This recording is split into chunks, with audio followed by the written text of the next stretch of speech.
오늘 우리에게 주시는 말씀은 로마서 7장 14절부터 마지막 25절까지입니다. 우리가 율법은 신령한 줄 알거니와 나는 육신에 속하여 죄 아래에 팔렸도다.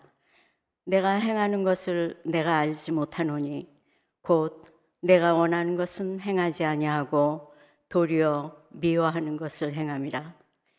만일 내가 원하지 아니하는 그것을 행하면 내가 이로써 율법이 선한 것을 시인하노니 이제는 그것을 행하는 자가 내가 아니요 내 속에 거하는 죄니라.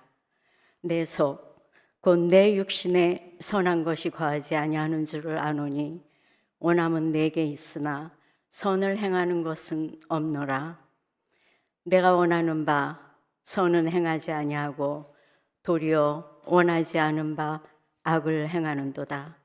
만일 내가 원하지 아니하는 그것을 하면 이를 행하는 자는 내가 아니요 내 속에 거하는 죄니라. 그러므로 내가 한 법을 깨달았노니 곧 선을 행하기 원하는 나에게 악이 함께 있는 것이로다. 내 속 사람으로는 하나님의 법을 즐거워하되 내 지체 속에서 한 다른 법이 내 마음의 법과 싸워 내 지체 속에 있는 죄의 법으로 나를 사로잡는 것을 보는도다. 오라, 나는 공고한 사람이로다. 이 사망의 몸에서 누가 나를 건져내랴. 우리 주 예수 그리스도로 말미암아 하나님께 감사하리로다. 그런즉 내 자신의 마음으로는 하나님의 법을, 육신으로는 죄의 법을 섬기노라. 아멘.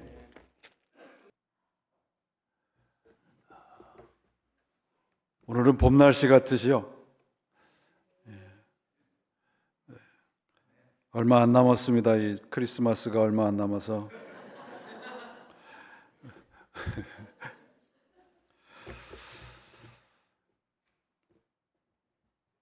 (1954년에) 그 런던에서 대규모 그 집회가 열렸습니다. 그 집회의 그 설교자는 이제 우리 잘 아는 빌리 그레이엄 목사님이었는데, 여러분들이 아마 오래전에 한국에서도 여의도에서 우리 빌리 그레이엄 목사님 이렇게 설교하는 그런 걸 경험하신 분들이 혹시 계시는데, 이 집회가 12주 동안 계속되었다고 그래요. 12주 동안 매일 저녁에 설교를 했습니다. 지금도 그렇지만 영국은 그 당시에 신학적인 조류가 굉장히 자유주의적이고 실용주의적인 그런 성향이 강했다고 해요. 그래서 그 빌리 그레이엄 목사님의 그 메시지가 그 당시에 그 영국 교회에 지대한 영향을 끼쳤습니다. 집회가 끝나고 어느 날 기자회견을 하는데 기자가 물어요. 목사님이 말씀하신 것 때문에 영국 기독교가 50년을 후퇴했다고 합니다. 어떻게 생각하십니까? 그랬더니 이제 빌리 그레이엄 목사님이 한치의 망설임도 없이 이렇게 대답을 합니다. 만약에 나 때문에 기독교가 50년이 후퇴했다면 사과를 드리겠습니다. 그러나 내 목표는 기독교를 2000년 전으로 되돌리는 것입니다. 이 말은 기독교의 본질을 보여주죠. 기독교는 여러분 세상의 성공의 이야기도 아니고요, 도덕이나 윤리의 이야기도 아니고 심리적이고 세상적인 성공, 성취의 이야기도 아닙니다. 기독교의 중심은 죄로부터의 구원이에요. 우리 잘 아시듯이 종교개혁이 일어나면서 오직 은혜로, 그 다음에 오직 말씀으로 이렇게 캐톨릭으로부터 개혁을 외치고 나왔습니다. 그 당시에는 캐톨릭이 하나님의 말씀을 평신도에게 읽지 못하게 했죠. 그러나 그 하나님의 말씀을 일반 평신도에게 돌려주는 귀중한 역할을 종교개혁자들이 했습니다. 그래서 오늘날 우리가 하나님의 말씀을 잘 읽고 그 말씀으로 힘입어 살아갑니다. 그런데 어느 날 그렇게 꽁꽁 감추었던 카톨릭이 하나님의 말씀을 평신도에게 다 풀어주어요. 그 이유가 오늘 이제 오늘 말씀과도 연관이 있는데 마틴 로이드 존스 목사님이 이것은 개인적으로 신부님한테 들은 이야기를 한 겁니다. 천주교가 왜 하나님의 말씀을 평신도에게 허용을 했는가? 하나님의 말씀이 평신도에게 다 전하여지면 엄청난 일이 일어날 줄 알았는데 개신교를 보니까 아무 일도 일어나지 않더라. 개신교가 오히려 하나님의 말씀을 그저 도덕의 이야기, 세상 사는 이야기로 전락을 시켰다고 하는 것을 보고 자신 있게 천주교가 하나님의 말씀을 평신도에게 허용을 했다는 것입니다. 굉장히 심각한 이야기죠.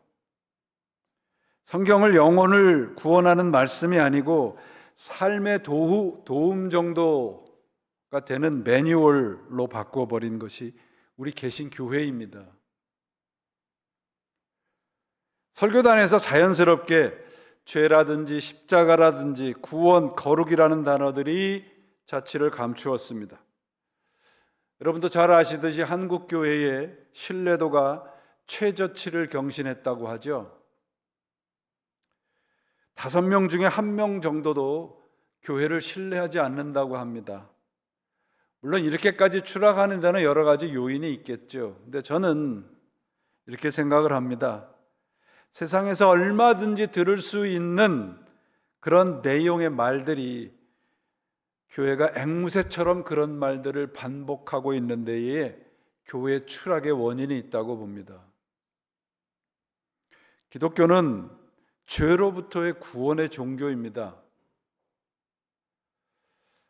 예전에 이렇게 TV 뉴스를 보다 보니까 이 조직폭력배들이 이렇게 이제 검거된 뉴스가 나왔어요.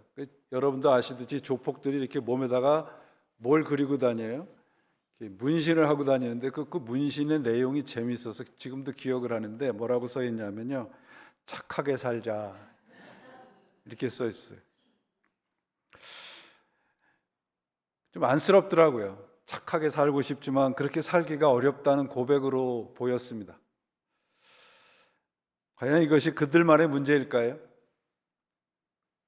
모든 인간의 문제입니다. 성경은 우리 인간을 올바로 이해하려면 죄의 문제를, 죄의 개념을 올바로 알아야 된다고 가르치고 있습니다. 오늘날 많은 사람들이 이렇게 말을 해요. 인간의 문제는 죄가 아니고 상처다. 문제는 환경이고 문제는 심리적인 트라우마다. 그래서 해결책을 그들이 이렇게 제시합니다. 우리 스스로를 올바로 이해해야 되고 스스로 치유하고 회복을 해야 되고 그저 죄를 심리적인 상처 정도로만 이해를 합니다. 문제는 여러분, 우리가 가지고 있는 상처 그 내면에 죄가 자리 잡고 있다는 것을 놓치지 않아야 해요. 로마서 7장은 우리 잘 아는 내용이지만 신앙생활을 오래 한 사람일수록 더 아프게 다가오는 내용입니다. 예수를 믿고 오래 신앙생활을 했는데 왜 우리는 여전히 나의 분노와 화를 조절을 하지 못하는가? 왜 여전히 우리는 다른 사람의 인정에 목말라 하는가? 왜 우리는 여전히 나 중심적으로 사는가?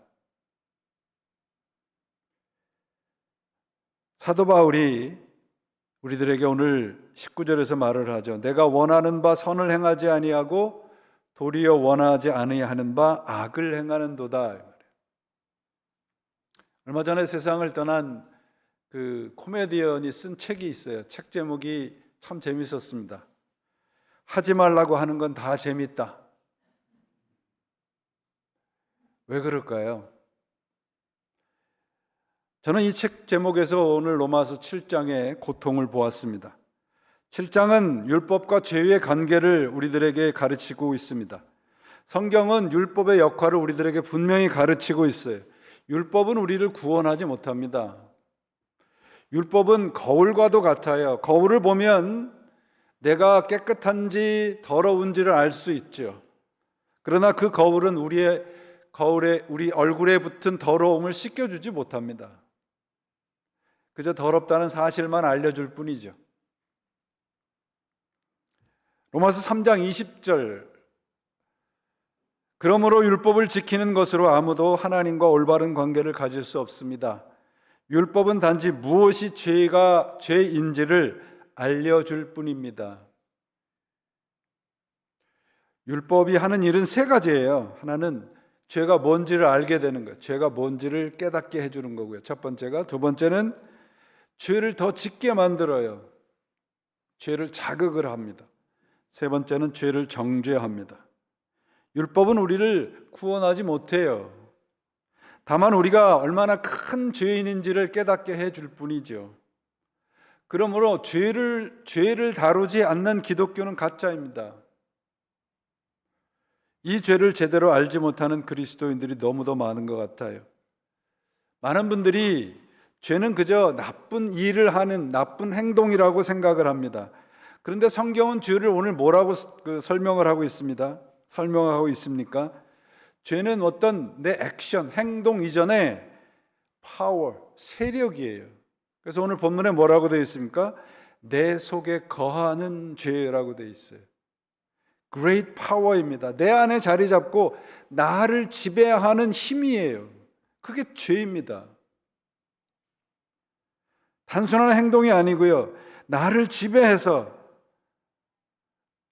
하나님 뜻대로 살지 못하게 하는 세력이에요. 지난 주일날 살펴봤죠. 우리 인간이 처음 죄를 지은 곳이 낙원이라는 걸 살펴봤습니다. 하나님이 함께 살고 있었고 모든 것이 완벽한 환경 속에서 우리는 죄를 지었습니다. 환경이나 삶의 조건들 때문에 타락할 수는 있습니다. 그러나 인간은 환경과 조건에 상관없이 죄를 짓는 존재들이에요. 그 이유를 오늘 본문이 설명을 해주죠. 로마서 7장에는 34번이나 반복되는 똑같은 단어가 있는데 그것이 나입니다. 나라는 단어가 34번이나 반복이 돼요. 오늘 본문 이제 로마서 7장을 놓고 성서학자들이 두 가지로 갈라져서 주장을 하는데, 첫 번째는 이것은 사도 바울이 예수를 만나기 전에 고백한 거다. 아니다, 이것은 예수를 만나기 이후에 고백을 한 것이다 라고 주장을 합니다. 근데 중요한 것은 언제라고 하는 것이 아니고요, 내 안에 이런 싸움이 있느냐 해요. 하나님의 법을 즐거워하는 마음이 있습니다. 그러나 동시에 나를 끌어내리는 힘이 있어요. 우리 사람은요, 그냥 단번에 타락하지 않아요. 아주 조금씩, 아주 적은 선택들을 통해서 우리는 하나님으로부터 멀어집니다. 죄가 폭풍처럼 오지 않아요. 습관처럼 우리에게 다가옵니다. 좀 합리적으로 생각을 해봐. 좀 효율적으로 생각을 해봐. 합리성과 효율성은 하나님과 거리가 있습니다. 어느 날 우리가 깨어보면 내가 왜 이 자리에 여전히 있는가라고 하는 것을 깨닫게 됩니다. 오늘 바울의 고백은 실패와 좌절의 기록이 아니고요, 깨어있는 사람의 기록입니다. 여러분, 죽은 사람은 싸우지 않아요. 죽은 사람이 가장 듣고 싶어 하는 말이 뭔지 아세요? 움직인다. 내 안에 영적인 갈등이 있다라고 하는 건 생명이 있다는 증거예요. 우리 신앙의 문제는 이런 영적인 갈등이 사라졌다는 데 있습니다. 그저 즐겁고 편안하고 문제없는 삶이 축복이라고 생각을 해요. 하이데거라는 철학자가 타락한 정신의 특징이 두 가지가 있는데, 하나는 잡담이고 다른 하나는 호기심이래요. 잡담과 호기심의 특징은 뭡니까? 깊은 관계가 없어요. 그저 웃고 떠드는 것으로 끝나는 거죠. 신앙이 그렇게 되어버렸습니다. 오늘날 사도 바울이 자신의 상태를 오늘 뭐라고 고백을 하냐면, 오라 나는 비참한 사람입니다. 이 고백을 왜 했을까요? 먹을 것이 없어서요? 입을 옷이 없어서요? 오늘 본문을 읽어보시면 이런 사람이 되고 싶은데 나는 이런 사람이 되지 못하게 하는 게 있어요. 그것 때문에 갈등하는 겁니다. 여러분, 우리가 하나님을 붙잡아야 되는 이유가 있어요. 제가 이 책을 여기서 손을 딱 놓으면 어떻게 되겠어요? 떨어지죠. 이게 죄예요. 그런데 이 책을 꼭 붙잡고 있으면 안 떨어지잖아요. 이렇게 붙잡고 있는 게 뭡니까? 하나님 은혜입니다. 나는 언제든지 죄로 내동댕이 쳐지는 존재란 말이죠. 그러나 하나님이 나를 이 죄보다 더 큰 힘으로 붙잡고 계신단 말이죠. 그게 은혜예요, 여러분. 나는 누구인가? 그러면 하나님이 나를 붙잡게 하셔야 되잖아요. 내가 누구예요? 죄인이에요. 우리는 우리 자신이 누군지를 잘 몰라요. 헨리 나운의 책에 보니까 3가지 거짓말이 있대요. 우리 자신에 대한 3가지 거짓말. 첫째가 뭐냐면 I am what I have. 내가 갖고 있는 것이 내라고 생각하는 거죠. 2번째 거짓말은 I am what I do. 내가 하고 있는 일이 나라고 생각을 하는 거예요. 3번째는 I am what other people say to me. 다른 사람이 인정해 주는 게 나라고 생각합니다. 천만의 말씀입니다, 여러분.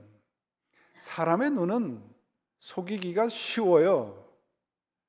얼마든지 속일 수 있습니다. 그러나 하나님은 아닙니다.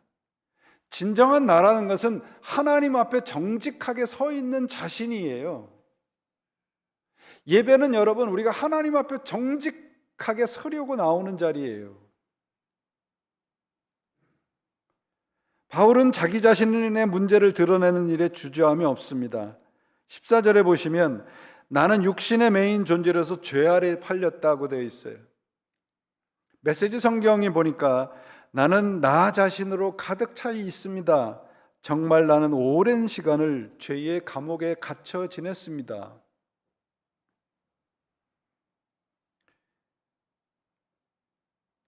죄인이 뭐라고 번역을 하고 있습니까? 내 자신에 가득 차 있다고 되어 있잖아요. 회개의 시를 우리가 떠올리면 대표적인 시가 시편 51편이지요. 다윗이 하나님 앞에 죄를 짓고 지은 회개의 시죠. 다윗이 뭐라고 고백하냐면 나는 죄 중에서 태어났고 어머니 뱃속에서부터 죄인이었다고 고백을 해요. 여러분, 그 어린아이들이나 뭐 이런 보면 이렇게 나쁜 일을 배우는 데는 굉장히 빨라요. 죄를 짓는 거는 우리가 이렇게 부자연스럽지 않아요. 아주 자연스러워요. 왜 그렇죠? 내 안에 그런 것이 있기 때문에 그래요. 하나님 앞에 죄를 짓고 다윗이 이 51편 10절에 이렇게 얘기를 해요. 하나님, 내 안에 깨끗한 마음을 창조하여 주시고 내 안에 견고한 심령으로 새롭게 하여 주옵소서. Create in me a clean heart. 이렇게 고백을 해요. Create in me clean heart. Create 한다는 것, 창조라는 말은 내 안에 없다는 말이에요. 하나님이 주시지 않으면 깨끗한 마음을 가질 수가 없어요.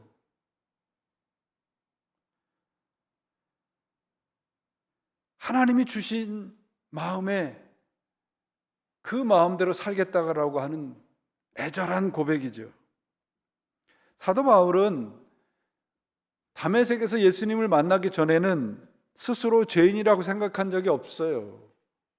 율법을 잘 지키고 스스로 의인이라고 생각을 해서 율법을 지키지 않는 예수를 믿는 사람들을 잡아다가 처형을 하는 데 앞장섰던 사람이잖아요.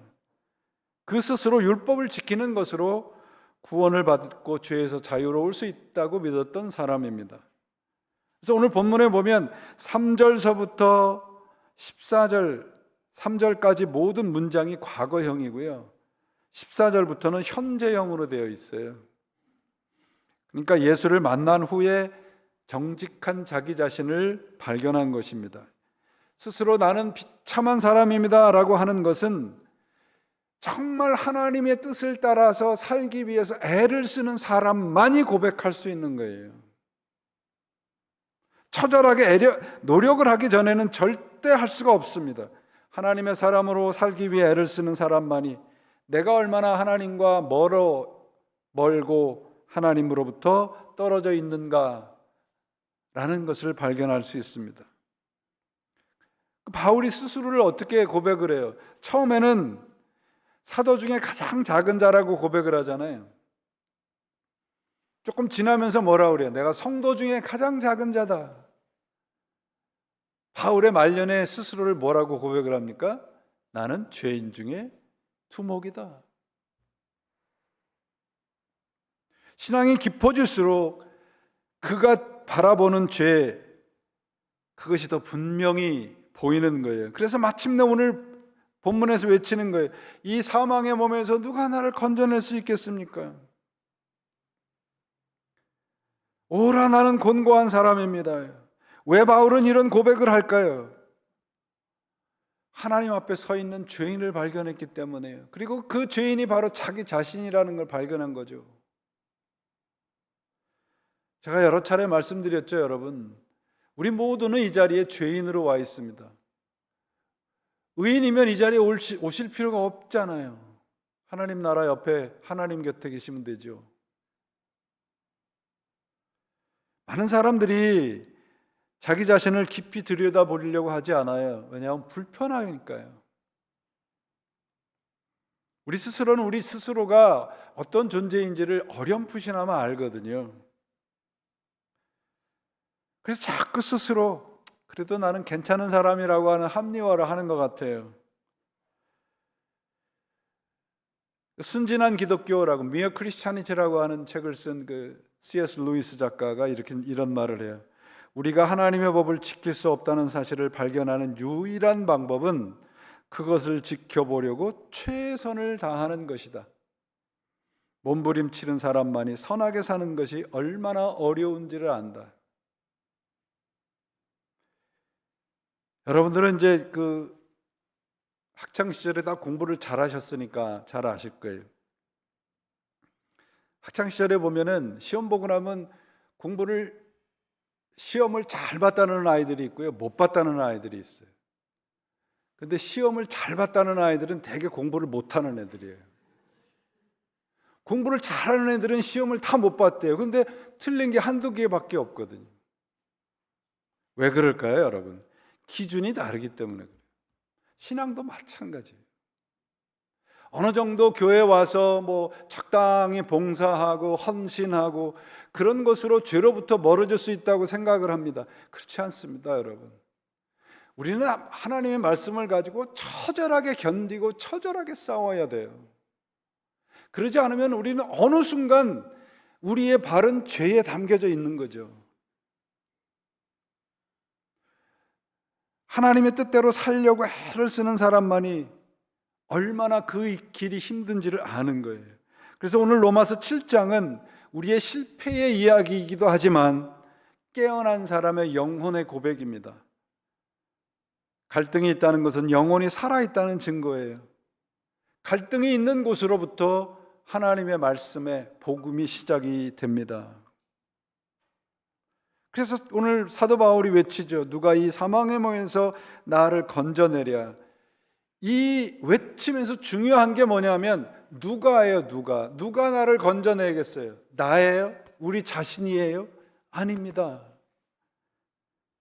기독교의 핵심은 이거예요. 우리의 죄의 문제의 해결은 나한테 있지 않습니다. 종교적인 행위에 있지 않아요. 우리의 죄의 문제는 예수 그리스도에게만 달려 있습니다. 그것을 우리가 깨닫는 것이 우리 사순절이고요. 그것이 우리 신앙생활입니다. 그래서 오늘 바울이 뭐라고 해요? 우리 주 예수 그리스도로 말미암아 하나님께 감사하노라. 십자가의 구원은 나를 뭔가 좋은 사람으로, 좀 더 나은 사람으로 만드는 프로젝트가 아니고요. 구원이라고 하는 것은 구출 사건이에요. 기독교는 착한 사람이 되는 종교가 아니고요. 죽은 사람이 살아나는 종교예요. 그것이 기독교입니다. 그래서 로마서 7장이 8장으로 이어지잖아요. 8장 1절에 뭐라고 되어 있어요? 그러므로 이제 그리스도 예수 안에 있는 자에게는 결코 정죄함이 없느니라. 로마서 8장은 그야말로 신앙의 기쁨의 고백이거든요. 기쁨의 찬양이에요. 그 밑바닥에는 뭐가 있습니까? 오라, 나는 곤고한 사람입니다. 누가 나를 이 사망의 몸에서 건져낼 수 있습니까? 라고 하는 처절한 외침이 있어야 됩니다. 정죄함이 없어야 하나님 앞에 나아갈 수, 정죄함이 있어야, 하나님의 정죄함이 없어야 우리가 하나님 앞에 나아갈 수 있어요. 그러니까 정죄함이라는 건 뭐예요? 너는 이제부터 죄인이 아니야, 이 말이거든요. 내가 스틸 죄를 짓고 있음에도 하나님은 십자가를 통해서 우리들에게 약속하신 거예요. 이제 내가 너를 죄인이라고 부르지 않는다. 간과한다, 패스 오버 해주시는 거예요. 그것이 있어야만 우리가 십자가를 통해서 부활의 자리에 갈 수 있습니다. 여러분, 하나님이 우리가 죄가 없다 하거나 죄책감을 부인할 때 하나님은 오히려 우리를 거절하실지도 몰라요. 예수님께서 뭐라고 말씀하셨어요? 예수님께서 이 땅에 왜 오셨다고 그랬어요? 누구를 위해서 오셨다고 그랬습니까? 죄인 때문에 오셨다고 돼 있잖아요. 의인만 있으면 예수님이 오실 필요 없단 말이에요. 영적인 탄식이 우리 안에 회복이 되시길 바랍니다. 사랑하는 여러분, 하나님은 우리가 실패하고 넘어지는 거 아세요? 아니, 우리는 실패할 수밖에 없어요. 그런데 우리가 실패했다는 사실을 인정하지 않는 것을 하나님은 더 슬퍼하실지도 모릅니다. 조금만 노력하면 됩니다. 하나님, 조금만 기다려 주십시오. 그것 때문에 우리는 자꾸 하나님 주위를 빙빙빙 돌기만 하는 거예요. 그냥 인정하시면 됩니다. 우리가 하나님, 저는 죄인입니다. 아무것도 할 수 없습니다. 하나님, 제발 저를 구원해 주십시오. 우리 안에 이런 죄의 고백이 좀 회복이 되시기를 바랍니다. 이런 얘기를 하면 또 어떤 분이 와서 이렇게 불평을 해요. 아, 그럼 나가서 죄를 지라는 말입니까? 아니에요, 여러분. 바울이 이 사망의 몸에서 나를 건져내랴 그렇게 고백을 하는 순간 하나님의 은혜가 임하잖아요. 나는 비참한 사람입니다. 24절에 고백을 하고 있어요. 오늘 본문 24절 25절을 제가 메시지 성경으로 읽어드릴게요. 여러분들이 이 메시지 성경이 훨씬 더 이 말씀의 그 뜻을 잘 번역을 해놨습니다. 24절, 내가 할 수 있는 일을 무엇이든지 해보았지만 결국 아무 소용이 없었습니다. 나는 벼랑 끝에 서 있습니다. 이런 나를 위해 무엇인가 해줄 수 있는 누구 없습니까? 정말 던져야 할 질문은 바로 이런 것이 아닙니까? 25절, 감사하게도 여기에 답이 있습니다. 바로 예수 그리스도께서 그 같은 일을 하실 수 있고 또 지금 하고 계십니다. 마음과 생각으로는 하나님을 섬기고 싶어 하지만 죄의 세력에 끌려 전혀 엉뚱한 일을 행하는 우리의 모순 가득한 삶 속에 찾아오셔서 그분은 모든 것을 바로 세워주셨습니다. 8장 1절, 그리 구세주이신 예수께서 나를 찾아오심으로 마침내 이 치명적인 죄악에서 벗어날 수 있었습니다. 이게 구원입니다, 여러분. 로마서 7장은 인간의 실패로 끝나지 않습니다. 좌절도 있고 실패도 있고 하나님 앞에 정말 부끄러운 모습도 있습니다. 그러나 로마서 7장은 8장으로 이어집니다. 로마서 8장은 구원받은 성도들이 할 수 있는 최고의 기쁨의 고백입니다. 기독교는 착한 사람이 되는 종교가 아니라고 말씀드렸습니다. 사도 바울이 뭐라고 얘기해요? 내가 그리스도와 함께 십자가에 못 박혔나니 이제 내가 사는 것이 아니요 오직 내 안에 그리스도께서 사는 것이라. 영어로 이 구절을 네 단어로 말씀할 수 있습니다. Not me, but Christ. Not me, but Christ. 내가 아닙니다. 그리스도입니다. 하나님 앞에 이렇게 울부짖는 절규를 하는 그런 성도들에게 로마서 8장 38절 39절에 약속이 있습니다. 고백이 있습니다. 나는 확신합니다. 죽음도 삶도 천사들도 권세자들도 현재일도 장래일도 능력도 높음도 깊음도 그 밖에 어떤 피조물도 우리를 우리 주 예수 그리스도 안에 있는 하나님의 사랑에서 끊을 수 없느니라. 이 고백은 바로 오라 나는 비참한 사람입니다. 누가 나를 이 사망의 몸에서 건져낼 수 있습니까? 라고 고백하는 사람에게, 그런 고백을 할 수 있는 사람만이 외칠 수 있는 기쁨의 찬양일 것입니다. 누가 우리를 건져낼 것입니까? 그리스도만 하십니다. 이 고백이 여러분 모두의 고백이 되시기를 바라고, 우리의 실패의 자리에, 우리의 눈물의 자리에, 우리의 좌절의 자리에 그리스도께서 함께 계셔서 우리를 일으키시고 함께 가자 하시는 이 사순절의 그리스도의 부르심에 아멘하고 주님께 대답하시고 함께 따라가시는 여러분 모두가 되시기를 그리스도의 이름으로 축원을 드립니다. 기도하시겠습니다. 하나님 아버지 감사합니다. 하나님의 은혜를 누리게 하시고 하나님의 사랑을 누리게 하여 주옵소서.